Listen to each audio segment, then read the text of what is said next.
seen Ben Jordan go down, so made the comment that the league's professional. They've got the video that they've used during the home and away, so let the course take its action, and that's what happened. Are you happy with the outcome and the result? Well, it's an independent tribunal, so nothing to do with what us. You've got a duty of care as a coach when one of your players is knocked out. That's the reason I raised it, and due course has taken its toll, and independent tribunals assessed it. Was it a bit of a cheap shot, seeing as though he is one of the best players in your side? No, well, I don't think it was a cheap shot. It was a spur of the moment thing. But you'd have to ask Batters about that, because to my players, I tell my players, if you want a bump, you take the risk that if you hit him in the head, you could get reported. We'd rather tackle than bump. Now, you'd have to ask Lake Wendouree coach if he does the same. What is Lake Wendouree going to do about the Ben Taylor suspension? Yeah, very disappointing from our point of view. We felt that it was a fair contest. Obviously, it was reported early in the week from the Sunbury coaching staff that it was an off-the-ball incident and a cowardly act. If anyone actually saw the incident, happened at a stoppage situation.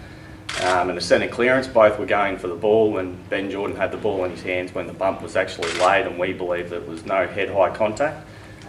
It's obviously been extremely disappointing from the club's point of view, but also Ben's point of view in terms that he's never been rubbed out before. He's a premium on-baller. He'd probably be one of the favourites for the league medal, and for him not to be running out on Sunday would be extremely disappointing, I think, for the football public, and just the circumstances that it's happened in from our point of view, and especially from a coach's point of view, to question one of our players in terms of his ability to, a cowardly act was fairly strong words, an off-the-ball incident, and the ball was certainly there, and that's probably the most disappointing thing, is they've actually attacked his character, which anyone that knows Ben Taylor and his interleague performances and his reputation as a footballer inside the BFL competition would never ever use those sorts of words. And to the general public and the umpire's opinion, it was no free kick, no Sunbury player remonstrated, and then all of a sudden we've got a great young kid missing out on 2 weeks of football, and finals football at that.